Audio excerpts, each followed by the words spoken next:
ಈ petrol diesel ವಿಚಾರಕ್ಕೆ ಸಂಬಂಧಪಟ್ಟಂತೆ ಯಾವಾಗಲೂ ಕೂಡ ಜನ ಕೇಳ್ತಾ ಇರ್ತಾರೆ. ಅಂತಾರಾಷ್ಟ್ರೀಯ ಮಟ್ಟದಲ್ಲಿ ಪೆಟ್ರೋಲ್ ಡೀಸೆಲ್ ಬೆಲೆ ಕಡಿಮೆ ಆದರೂ ಕೂಡ ಇದು ಜನಗಳಿಗೆ ಈ ಲಾಭ ಯಾಕೆ ಸಿಗ್ತಾ ಇಲ್ಲ? ಸರ್ಕಾರ ಅಲ್ಲೆಷ್ಟು ಕಡಿಮೆ ಆಗುತ್ತೋ ಅದಕ್ಕಿಂತ ಜಾಸ್ತಿ ಟ್ಯಾಕ್ಸನ್ನು ರೈಸ್ ಮಾಡೋ ಮೂಲಕವಾಗಿ ಜನಗಳಿಗೆ ಈ ಪೆಟ್ರೋಲ್ ಡೀಸೆಲ್ ಬೆಲೆ ಅಂತಾರಾಷ್ಟ್ರೀಯ ಮಟ್ಟದಲ್ಲಿ ಕಡಿಮೆ ಆಗುವ ಲಾಭವನ್ನು ವರ್ಗಾಯಿಸ್ತಾ ಇಲ್ಲ ಅಂತ. ಅದಕ್ಕೆ ಪೂರಕವಾಗಿ ಏನಾಗಿದೆ ನೋಡಿ, ಪೆಟ್ರೋಲ್ ಡೀಸೆಲ್ನಿಂದ ಸರ್ಕಾರ ತೈಲ ಕಂಪನಿಗಳಿಗೆ ಮಾತ್ರ ಲಾಭ ಅಂತೇಳಿ ಒಂದು ವರದಿ ಬಂದಿದೆ. ಇಲ್ಲಿ ಸರ್ಕಾರ ತೈಲ ಕಂಪನಿಗಳಿಗೆ ಲಾಭ ಮಾಡಿಕೊಂಡು ಜನಸಾಮಾನ್ಯರಿಗೆ ಟೈಮ್ ಆ್ಯಂಡ್ ಅಗೈನ್ ಹೊರೆ ಮಾಡ್ತಾ ಇದ್ದಾರೆ ಇವರು. ಜೂನ್ 2022ರಿಂದ ಕಚ್ಚಾ ತೈಲ ಬೆಲೆ ಎಷ್ಟು ಕುಸಿದಿದೆ ಅಂತ ಹೇಳಿದ್ರೆ 28%. ಜೂನ್ 2022ರಿಂದ ಲೆಕ್ಕ ಹಾಕ್ಕೊಂಡಾಗ ಕಚ್ಚಾ ತೈಲ ಬೆಲೆ ಕುಸಿತಿರೋದು 78%. ಅಂದರೆ ₹100 ಇತ್ತು ಅಂತ ಒಂದು ಮೌಲ್ಯ ಫಿಕ್ಸ್ ಮಾಡ್ಕೊಳ್ಳಿ ನೀವು, ₹28 ಕಡಿಮೆ ಆಯ್ತು ಅದರಲ್ಲಿ ಅಂತ. ಸುಮ್ಮನೆ ನಾನು ₹100 ಒಂದು ಉದಾಹರಣೆಗೆ ಹೇಳ್ತಾ ಇದ್ದೀನಿ. ಇಲ್ಲಿ ₹100 ಇದ್ದದ್ದು 28 ಕಡಿಮೆ ಆಗಿ ಸಿಗ್ತಾ ಇದೆ. ಇಷ್ಟು ಕುಸಿತಾದಾಗ ಏನಾಗಬೇಕು? ಜನಗಳಿಗೆ ಲಾಭ ಬರಬೇಕು. ಜನಗಳಿಗೂ ಕೂಡ ಪೆಟ್ರೋಲ್ ಬೆಲೆ, ಡೀಸೆಲ್ ಬೆಲೆ, ಗ್ಯಾಸ್ ಬೆಲೆ ಇದೆಲ್ಲವೂ ಕೂಡ ಕಡಿಮೆ ಆಗಬೇಕಲ್ವ? ಅದು ಹಾಗಾಗ್ತಾ ಇಲ್ಲ. ಇಲ್ಲಿ ಅಂತಾರಾಷ್ಟ್ರೀಯ ಮಾರುಕಟ್ಟೆಯಲ್ಲಿ ನಮಗೆ ರಷ್ಯಾ ಯುಕ್ರೇನ್ ಯುದ್ಧ ಆಗುತ್ತೆ. ಯುದ್ಧ ಆದಾಗಲೂ ಕೂಡ ರಷ್ಯಾ ದೊಡ್ಡ ಮಟ್ಟದ ರಿಯಾಯಿತಿಯನ್ನು ಭಾರತಕ್ಕೆ ಘೋಷಣೆ ಮಾಡಿ ಆ ರಿಯಾಯಿತಿ ದರದಲ್ಲೇ ಭಾರತಕ್ಕೆ ತೈಲವನ್ನು ಸಪ್ಲೈ ಮಾಡುತ್ತೆ. ಆಗ ನಮಗೆ ಆ ರಿಯಾಯಿತಿ ಲಾಭ ಜನಗಳಿಗೆ ಸಿಕ್ಕಿದ್ರೆ ಖುಷಿ ಅಲ್ವೇ? ನಮಗೆ ಪೆಟ್ರೋಲ್ ಒಂದು ₹50 ಲೀಟ್ರ್ ಸಿಗ್ತಾ ಇದೆಯಪ್ಪ, ಡೀಸೆಲ್ ಒಂದು ₹40 ಆಯಿತು, ಗ್ಯಾಸ್ ಸಿಲಿಂಡ್ರಿಗೆ ಒಂದು ₹400 ಆಜುಬಾಜುಗೆ ಬಂದಿದೆ ಅಂತ ಬಂದಾಗ ಒಂದು ಖುಷಿ. ಇದು ಹಾಗಾಗಲಿಲ್ಲ. ಇಲ್ಲಿ ಇದನ್ನು ಆ ಲಾಭವನ್ನು ಬರದಂತೆ ಇಲ್ಲಿ ಟ್ಯಾಕ್ಸ್ ಜಾಸ್ತಿ ಮಾಡಿಕೊಂಡ್ರು. ಹಾಗಾಗಿ ಏನಾಗುತ್ತೆ, ಸರ್ಕಾರಕ್ಕೆ ಲಾಭ ಆಗಿದೆ. ಇಲ್ಲಿ ಜೊತೆಗೆ ಚೆಕ್ ಮಾಡಿಕೊಂಡಾಗ ತೈಲ ಕಂಪನಿಗಳಿಗೂ ಲಾಭ ಆಗಿದೆ. ಆದರೆ ಈ ಲಾಭ ಜನಗಳಿಗೆ ಸಿಕ್ಕಿಲ್ಲ. ಅಂತಾರಾಷ್ಟ್ರೀಯ ಮಟ್ಟದಲ್ಲಿ ತೈಲ ಬೆಲೆ ಗಣನೀಯವಾಗಿ ಇಳಿಕೆ ಆಗುತ್ತೆ. ಹೀಗಾಗಿ ಸಾರ್ವಜನಿಕ ವಲಯದ ತೈಲ ಮಾರುಕಟ್ಟೆ ಕಂಪನಿಗಳ ಲಾಭ 4 ಪಟ್ಟು, 4% ಅಲ್ಲ ನಿಮಗೆ ಹೇಳ್ತಾ ಇರೋದಿಲ್ಲಿ, 4 ಪಟ್ಟು. ₹10 ಲಾಭ ಮಾಡ್ತಾಯಿತ್ತು ಅಂತ ಅಂದ್ಕೊಳ್ಳಿ ಒಂದು ಕಂಪನಿ, ಅವರು ₹40 ಲಾಭ ಮಾಡುವಂಗಾದರು. 4 ಪಟ್ಟು. ಅಷ್ಟಾದರೂ ಕೂಡ ಜನಗಳ ಪರಿಸ್ಥಿತಿ ನೋಡಿ ಅಲ್ಲೇ ಇದೆ.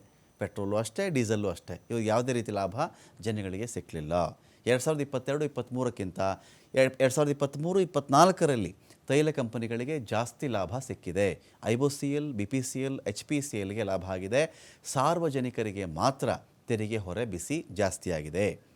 ಚೆಕ್ ಮಾಡಿದ್ರೆ ನೋಡಿ, ಇಂಡಿಯನ್ ಆಯಿಲ್ ಕಾರ್ಪೊರೇಷನ್ IOCL ಹೇಳ್ತೀವಲ್ವಾ, 2022-23ರಲ್ಲಿ 8,242 ಕೋಟಿ ಲಾಭ ಮಾಡುತ್ತೆ. 2023-24ರಲ್ಲಿ 39,619 ಕೋಟಿ ಲಾಭ ಮಾಡಿದ್ದಾರೆ. 39,619 ಕೋಟಿ ಲಾಭ. ಲಾಭದ ಮಾತ್ರ ನಾವು ಮಾತಾಡ್ತಿರೋದಿಲ್ಲಿ. ಭಾರತ್ ಪೆಟ್ರೋಲಿಯಂ ಕಾರ್ಪೊರೇಷನ್ ಇದೆಯಲ್ಲ, ಇವರು 22-23ರಲ್ಲಿ 1,870 ಕೋಟಿ ಲಾಭ ಮಾಡಿದ್ರೆ 23-24ರಲ್ಲಿ 26,000 ಕೋಟಿ. ನೋಡಿ, ಎಲ್ಲಿ 1,870 ಕೋಟಿ, ಎಲ್ಲಿ 26,647 ಕೋಟಿ ಲಾಭ. ಇಷ್ಟು ಲಾಭವನ್ನು 10 ಪಟ್ಟು, 15 ಪಟ್ಟು, 20 ಪಟ್ಟು ಲಾಭ ಮಾಡ್ಕೊಂಡಿದ್ದಾರೆ ಇವರು. 20 ಪಟ್ಟು ಲಾಭ ಮಾಡಿಕೊಂಡಾಗ ಮಾಡಲಿ, ತಕರಾರಿಲ್ಲ. ಸಂಸ್ಥೆಗಳಿಗೆ ಲಾಭ ಆಗಬೇಕು ನಿಜ. ಜನಗಳಿಗೆ ಹೇಳೋದೇನು? ಅಂತಾರಾಷ್ಟ್ರೀಯ ಮಾರುಕಟ್ಟೆ ನೋಡಿ, ಅಂತಾರಾಷ್ಟ್ರೀಯ ಮಾರುಕಟ್ಟೆ ನೋಡಿ. ನಾವೇನು ಮಾಡೋಕ್ಕಾಗತ್ತಪ್ಪ? ಪೆಟ್ರೋಲು, ಡೀಸೆಲ್ಲು ಎಲ್ಲ ಅಲ್ಲಿ ಯುದ್ಧ ನಡೀತಾ ಇದೆ, ಅದು ನಡೀತಾ ಇದೆ. ಯುದ್ಧ ನಡೀತಾನೆ ಇದೆಯಲ್ವೇನ್ರಿ? ಯುದ್ಧ ನಡೀತಾ ಇದ್ದಾಗ ಇವ್ರು ಇಷ್ಟು ಲಾಭ ಹೇಗಾಯ್ತು ಇವ್ರಿಗೆ? ಹಾಗಾದರೆ ಅಂದರೆ ಜನಗಳಿಗೆ ಯಾಮಾರಿಸೋದಕ್ಕೆ ಇಂಥ ಮಾತಾಡ್ತಾರೆ ರಾಜಕಾರಣಿಗಳು ಅಂತ ಪ್ರಶ್ನೆ ಇಲ್ಲಿ. ಯುದ್ಧ ನಡೀತಿದೆಯಪ್ಪ, ಆಯಿತು, ಕಂಪ್ನಿಗಳಿಗೂ ಲಾಸ್ ಆಗಬೇಕಾಗಿತ್ತಲ್ಲ. ಯುದ್ಧ ನಡೀತಾ ಇದ್ದರೆ ಈ ಸಂಸ್ಥೆಗಳಿಗೂ ಲಾಸ್ ಆಗಬೇಕಾಗಿತ್ತು.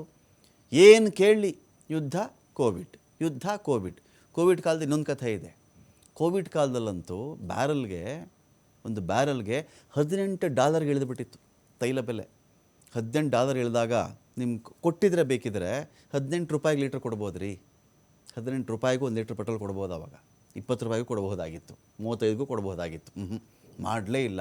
ಅದೇನೋ ಸ್ಟ್ರಾಟಜಿಕ್ ಸಂಗ್ರಹ ಅಂತ ಒಂದು ಮಾಡಿದ್ರೆ ಅದನ್ನು ಅಲ್ಲಿಂದ ಕಡಿಮೆ ಬೆಲೆ ತಂದುಬಿಟ್ಟು ಇಲ್ಲಿ ದೊಡ್ಡ ದೊಡ್ಡ ತೈಲಾಗಾರಗಳಲ್ಲಿ ಸಂಗ್ರಹ ಮಾಡಿಬಿಟ್ರು. ಅದನ್ನು ಸಂಗ್ರಹ ಮಾಡಿ ಏನೋ ಜನಗಳಿಗೆ ಕೊಡ್ತಾರೇನೋ, ಕಡಿಮೆ ಬೆಲೆ ಇದ್ದಾಗ ಶೇಖರಣೆ ಮಾಡಿಕೊಂಡು ಜನಗಳಿಗೂ ಆ ಲಾಭ ಬರೋ ಥರ ಮಾಡ್ತಾರೆ ಅಂತ ನಾವು ಅಂದ್ಕೊಂಡಿದ್ರೆ ಹಾಗೆ ಮಾಡಲಿಲ್ಲ.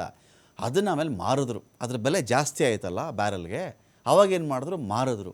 ಮಾರಿ ಏನಂತ ಹೇಳಿದ್ರು ಸರ್ಕಾರ, ತೈಲವನ್ನು ಮಾರಿದ್ರಿಂದ ನಮಗೆ 6,000 ಕೋಟಿ ಬಂತು, 7,000 ಕೋಟಿ ಬಂತು ಅಂತ. ಅದಕ್ಕೂ ಅವ್ರ ಬೆನ್ನು ಅವರೇ ಚಪ್ಪರಿಸ್ಕೊಂಡ್ರು. ಜನಗಳಿಗೆ ಇಲ್ಲಿ ಕನ್ಫ್ಯೂಷನ್ ಮಾಡಿಟ್ರು. ಲಾಭ ಬಂದಿದೆಯಂತೆ, ತೈಲದಿಂದ ಬರ್ತಾ ಇದೆಯಂತೆ ಅಂತ. ಆ ಲಾಭ ಇವ್ರಿಗೆ ಬಂತು, ಅವ್ರಿಗೆ ಬಂತು, ಕಂಪ್ನಿಗೆ ಬಂತು ಅನ್ನೋದಲ್ಲ.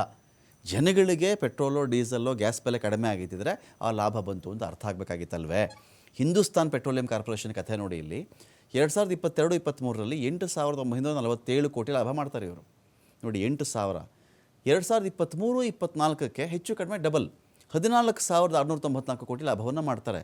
ಹಾಗಾಗಿ ಯಾರ ಹತ್ರ ಇಷ್ಟು ದಿನಗಳ ಕಾಲ ಇವರು ಈ ಥರ ಬರೀ ಯುದ್ಧವನ್ನು ಹೇಳೋದು, ಏನಾದರೂ ಕೇಳಿ ನೀವು, ಇಸ್ರೇಲ್ ಯುದ್ಧ ಅನ್ನೋದು, ಪ್ಯಾಲೆಸ್ತೀನು ಅಲ್ಲೇನೋ ಸಮಸ್ಯೆ ಆಗಿದೆ ಅನ್ನೋದು, ಗಾಜಾದಲ್ಲಿ ಗಲಾಟೆ ಆಗ್ತಿದೆ ಅನ್ನೋದು, ಇನ್ನೇನಾದರೂ ಕೇಳಿದ್ರೆ ರಷ್ಯಾ ಯುಕ್ರೇನ್ ಯುದ್ಧ ನಡೀತಾ ಇದೆ, ಈ ಯುದ್ಧ ನಡೆದಾಗಲೇ ಭಾರತ ಲಾಭವನ್ನು ಪಡ್ಕೊಂಡಿತ್ತು, ಪುಟಿನ್ ಕಡೆಯಿಂದ ಲಾಭ ಬಂದಿತ್ತು.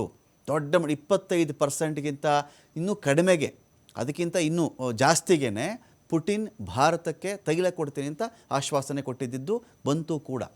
ಆ ಪ್ರಮಾಣದಲ್ಲಿ ಕಡಿಮೆ ಬೆಲೆಗೆ ನಾನು ಕೊಡ್ತೀನಿ ರಿಯಾಯಿತಿ ದರದಲ್ಲಿ ಅಂತ ಹೇಳಿದಾಗ ಲಾಭ ಬಂತು ಭಾರತಕ್ಕೆ, ತೈಲ ಕಂಪನಿಗಳಿಗೆ ಬಂತು. ಅದೇ ಈ ಲೆಕ್ಕಾಚಾರ ಎಲ್ಲ ಕೂಡ ರಷ್ಯಾ ಯುಕ್ರೇನ್ ಯುದ್ಧ ಯಾವಾಗ ಶುರುವಾಯಿತು ನಮ್ಗೆ ಗೊತ್ತಿದೆ ಅಲ್ವಾ. ಈ ಲೆಕ್ಕಾಚಾರದ ಮೇಜರ್ ಶೇರು ರಷ್ಯಾ ಯುಕ್ರೇನ್ ಯುದ್ಧದ ಲಾಭ ಇದು, ಇನ್ನೇನೂ ಅಲ್ಲ. ಇದು ಅದರದ್ದೇ ಮೇಜರ್ ಲಾಭ ಇರೋದಿಲ್ಲಿ. ಈ ಲಾಭ ನಮ್ಮ ಜನಗಳಿಗೆ ಬೆಲೆ ಯಾಕ್ರಿ ಜಾಸ್ತಿ ಆಯಿತು ಅಂದರೆ ಯುದ್ಧ ನಡೀತಾ ಇದೆಯಲ್ರಿ, ಜನಗಳಿಗೆ ಹೇಳೋದು ಯುದ್ಧ ನಡೀತಿದೆ ಅಂತ ಹೇಳೋದು. ಯುದ್ಧದ ಲಾಭ ಆಯ್ತು ಇವ್ರಿಗೆ. ಜನಗಳಿಗೆ ನೀವು ಪೆಟ್ರೋಲ್ ಕಡಿಮೆ ಮಾಡಿದ್ರಾ? ಇಲ್ಲ. ಡೀಸೆಲ್ ಕಡಿಮೆ ಮಾಡಿದ್ರಾ? ಇಲ್ಲ. ಸಿಲಿಂಡರ್ ಬೆಲೆ ಕಡಿಮೆ ಆಯಿತಾ? ಇಲ್ಲ. ಇವ್ರಿಗೆ ಸಾವಿರಾರು ಕೋಟಿ ಲಾಭವನ್ನು ಮಾಡಿಕೊಂಡು ಸಂಸ್ಥೆಗಳ ಲಾಭ ಮಾಡಬೇಕು. ಅಲ್ಲೂ ಎಂಪ್ಲಾಯೀಸ್ ಇರ್ತಾರೆ, ಕೆಲಸ ಮಾಡ್ತಿರ್ತಾರೆ, ಸರಿ. ಆದರೆ ಅದರ ಲಾಭದಲ್ಲಿ ಒಂದೊಂದು 10 ಭಾಗ, ಒಂದು 20 ಭಾಗ ಪೆಟ್ರೋಲ್ಗೆ ಒಂದು 75 ರೂಪಾಯಿ ಪೆಟ್ರೋಲ್ ಮಾಡಿದ್ದಿದ್ರೆ, ಒಂದು 70 ರೂಪಾಯಿ ಪೆಟ್ರೋಲ್ ಮಾಡಿದ್ದಿದ್ರೆ ಖುಷಿ ಅಲ್ವೇನ್ರಿ ಜನಗಳಿಗೆ? ಇನ್ನೇನಕ್ಕೆ ಮತ್ತೆ?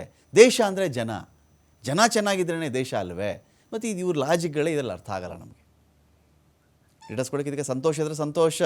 ಪೆಟ್ರೋಲ್ ಡೀಸೆಲ್ ಏನಾದರೂ ಕೇಳಲಿ, ಯಾವ ವಿಚಾರವನ್ನಾದರೂ ಕೇಳಲಿ, 2022, 23, 24 ಸಾಲಲ್ಲಿ ಬಾಯಿ ಬಿಟ್ಟರೆ ಯುಕ್ರೇನ್ ಯುದ್ಧ ರೀ, ಅದಕ್ಕೆ ಪಾಪ ಪೆಟ್ರೋಲ್ ಜಾಸ್ತಿ ಮಾಡ್ತಿದ್ದಾರೆ ಜನ ಪರ್ಸೆಪ್ಷನ್ನು. ಆದರೆ ವಾಸ್ತವ ಏನು ಅಂದರೆ ಯುದ್ಧ ಆದ ಟೈಮ್ನಿಂದಾನೇ ಭಾರತಕ್ಕೆ ರಿಯಾಯಿತಿ ದರದಲ್ಲಿ ತೈಲ ಉತ್ಪನ್ನಗಳು ಸಿಗೋಕ್ಕೆ ಶುರುವಾಯಿತು. ರಿಯಾಯಿತಿ ದರದಲ್ಲಿ ದೊಡ್ಡ ಮಟ್ಟದಲ್ಲಿ ಪುಟಿನಿಗೆ ಭಯ, ಇನ್ನೆಲ್ಲಿ ಭಾರತನೂ ದಿಗ್ಬಂಧನ ಹಾಕ್ಬಿಡುತ್ತೋ, ಯುಕ್ರೇನ್ ಮಾತನ್ನು ಭಾರತ ಕೇಳಿಬಿಡುತ್ತೋ, ಅಮೆರಿಕ ಜೊತೆ ಭಾರತ ನಿಂತ್ಕೊಂಡ್ಬಿಡುತ್ತೋ ಅಂತ ಪುಟಿನ್ ಏನು ಮಾಡ್ತಾನಾಗ, ಪುಟಿನ್ ಮಾಡಿದ್ದು ಇಷ್ಟೇ ತಂತ್ರ, ನಾನು ನಿಮಗೆ ರಿಯಾಯಿತಿ ದರದಲ್ಲಿ ಕೊಟ್ಬಿಡ್ತೀನಿ, ನೀವು ನಮಗೆ ದಿಗ್ಬಂಧನ ಹಾಕಕ್ಕೆ ಹೋಗಬೇಡಿ ಅಂತ. ಲಾಭಕ್ಕೆ ಲಾಭ ಮಾಡಿಕೊಂಡ್ರು.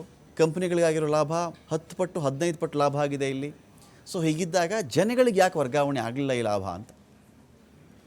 ರಮಾಕಾಂತ್, ಇದೀಗ ದೇಶದಲ್ಲಿ ಇರುವಂತಹ ಪೆಟ್ರೋಲಿಯಂ ಉತ್ಪನ್ನ ಕಂಪನಿಗಳ ಒಂದು ಲಾಭವನ್ನು ನೋಡಿದಾಗ ಭಾರತದಲ್ಲಿನ ಎಲ್ಲ ಪೆಟ್ರೋಲಿಯಂ ಉತ್ಪಾದನೆಯ ಕಂಪನಿಗಳು ಚಂಗಾಸಿ ಅಂತ ಹೇಳಿದರೂ ಕೂಡ ತಪ್ಪಾಗಲಿಕ್ಕಿಲ್ಲ. ಇನ್ನು ಪ್ರಮುಖವಾಗಿ ನಾವು ನೋಡಿದಾಗ, ನೀವು ಹೇಳ್ತಾ ಇದ್ರಿ ರಷ್ಯಾ ಉಕ್ರೇನ್ ಯುದ್ಧ ಆದಂತಹ ಸಂದರ್ಭದಲ್ಲಿ ಭಾರತ ಸಬ್ಸಿಡೈಸ್ಡ್ ಒಂದು ಕಚ್ಚಾ ತೈಲವನ್ನು ಖರೀದಿ ಮಾಡುವಂತಹ ಕೆಲಸವನ್ನು ಮಾಡುತ್ತೆ. ನೋಡಿ, ಈಗಾಗಲೇ ನಾವು ನೋಡಿದ್ದೆ ಆದರೆ 2022ಕ್ಕೂ 24ಕ್ಕೂ ಹೋಲಿಕೆ ಮಾಡಿದ್ರೆ ಸರಿಸುಮಾರು 28% ಕ್ರೂಡ್ ಆಯಿಲ್ ಕಡಿಮೆ ಆಗಿದೆ ಬೆಲೆ. ನಾವು 2022ರಲ್ಲಿ ನೋಡಿದಾಗ ಸರಿಸುಮಾರು 106 ಬ್ಯಾರೆಲ್ ಪ್ರತಿ ಡಾಲರ್, $106 ಪ್ರತಿ ಬ್ಯಾರೆಲ್ ಇದ್ದಂತಹ ಸಂದರ್ಭದಲ್ಲಿ ಈಗ ನಾವು ಚೆಕ್ ಮಾಡಿದಾಗ 2024ಕ್ಕೆ $80 ಪ್ರತಿ ಬ್ಯಾರೆಲ್ಗೆ ಇಲ್ಲಿ ಕಚ್ಚಾ ತೈಲ ಸಿಗ್ತಾ ಇದೆ. ಇನ್ನು ಪ್ರಮುಖವಾಗಿ ನಾವು ನೋಡಿದಾಗ ಇದರ ಜೊತೆಗೆ ನಾವು ರೈಟರ್ಸ್ನ ಒಂದು ವರದಿಯನ್ನು ನೋಡ್ತಾ ಇದ್ವಿ. ಭಾರತ ಈವರೆಗೆ ಏನು ಪೆಟ್ರೋಲ್ ಕ್ರೂಡ್ ಆಯಿಲನ್ನು ಖರೀದಿ ಮಾಡುವಂತಹ ಕೆಲಸವನ್ನು ಮಾಡಿದೆ. ರಷ್ಯಾದಿಂದ ಖರೀದಿ ಮಾಡಿದಂತಹ ಕ್ರೂಡ್ ಆಯಿಲ್ ಏನಿದೆ ಅದು ಸರಿಸುಮಾರು 20% ಸಬ್ಸಿಡಿಯಲ್ಲಿ ಸಿಕ್ಕಿದೆ ಅನ್ನುವಂತಹ ಒಂದು ಮಾತುಗಳು ಕೇಳಿ ಬರ್ತಾ ಇದೆ. ಅಂದರೆ ಅಂತಾರಾಷ್ಟ್ರೀಯ ಮಾರುಕಟ್ಟೆಯಲ್ಲಿ ಸರಿಸುಮಾರು $80 ಪ್ರತಿ ಬ್ಯಾರೆಲ್ಗೆ ಮಾರಾಟ ಆಗ್ತಾ ಇದೆ ಅಂತಂದರೆ ಭಾರತಕ್ಕೆ $60 ಪ್ರತಿ ಬ್ಯಾರೆಲ್ಗೆ ಅದು ಸಿಗ್ತಾ ಇದೆ, ಅದಕ್ಕಿಂತನೂ ಕಡಿಮೆ ಸಿಗ್ತಾ ಇದೆ ಅನ್ನುವಂಥ ಒಂದು ವರದಿಯನ್ನು ರೈಟರ್ಸ್ ಮಾಡಿದೆ. ಇದರ ಜೊತೆಗೆ ಭಾರತದ ಕಂಪನಿಗಳು ಹಾಗೂ ಅದರ ಜೊತೆಗೆ ಸರ್ಕಾರ ದೇಶದ ಜನರನ್ನ ಮೊದಲೆಲ್ಲ ಕತ್ತಲಲ್ಲಿ ಇಟ್ಟು ಲೂಟಿ ಮಾಡ್ತಾ ಇದ್ರು. ಆದರೆ ಇವತ್ತು ಹಗಲು ದರೋಡೆ ನಡೀತಾ ಇದೆ ಅಂತ ಹೇಳಿದ್ರು ಕೂಡ ತಪ್ಪಾಗ್ಲಿಕ್ಕಿಲ್ಲ. ಒಂದೆಡೆ ಕ್ರೂಡ್ ಆಯಿಲ್ ಪ್ರೈಸ್ ಕಡಿಮೆ ಆಯಿತು, ಅದರ ಜೊತೆಗೆ ಸರಿಸುಮಾರು $20ನಷ್ಟು ಸಬ್ಸಿಡಿಯಲ್ಲಿ ಸಿಕ್ತು. ಇನ್ನು ಮತ್ತೊಂದೆಡೆಯಲ್ಲಿ ನಾವು ನೋಡಿದಾಗ ಭಾರತ ರಷ್ಯಾದಿಂದ ಎಷ್ಟು ಇಂಪೋರ್ಟ್ ಮಾಡ್ತಾ ಇದೆ ಕ್ರೂಡ್ ಆಯಿಲ್ ಅಂತ ನಾವು ನೋಡಿದಾಗ 2022ರಲ್ಲಿ ಭಾರತ ಏನು $2.47 ಬಿಲಿಯನ್ನಷ್ಟು ಡಾಲರ್ ಏನು ಕ್ರೂಡ್ ಆಯಿಲನ್ನು ಇಂಪೋರ್ಟ್ ಮಾಡ್ಕೊಳ್ತಾ ಇತ್ತು. ಆದರೆ ಇದು 2024ರಲ್ಲಿ $46.49 ಬಿಲಿಯನ್ ಡಾಲರ್ನಷ್ಟು ಏರಿಕೆಯಾಗಿದೆ. ಅಂದರೆ ಸರಿಸುಮಾರು ಇಲ್ಲಿ 20ರಿಂದ 22 ಪಟ್ಟು ಹೆಚ್ಚಳ ಆಗಿದೆ ಇಲ್ಲಿ ನಾವು ಇಂಪೋರ್ಟ್ ಮಾಡ್ಕೊಳ್ತಾ ಇರುವಂಥದ್ದು. ಆದರೆ ಇದರ ಲಾಭ ಏನಿದೆಯಲ್ಲ, ಈ ಲಾಭ ಯಾರಿಗೆ ವರ್ಗಾವಣೆಯಾಗಿದೆ ಅಂತ ನೋಡಿದ್ರೆ ಇಲ್ಲಿ ಶೂನ್ಯ. ಒಂದೆಡೆ ಜನರ ಮೇಲೆ ತೆರಿಗೆ, ಮತ್ತೊಂದೆಡೆಯಲ್ಲಿ ಜನರ ಜೇಬಿಗೂ ಕೂಡ ಕತ್ತರಿ ಹಾಕುವಂತಹ ಕೆಲಸವನ್ನ ಸರ್ಕಾರ ಮಾಡಿದೆ ಅನ್ನುವಂಥದ್ದು ಸ್ಪಷ್ಟವಾಗಿ ಗೋಚರ ಆಗುತ್ತೆ.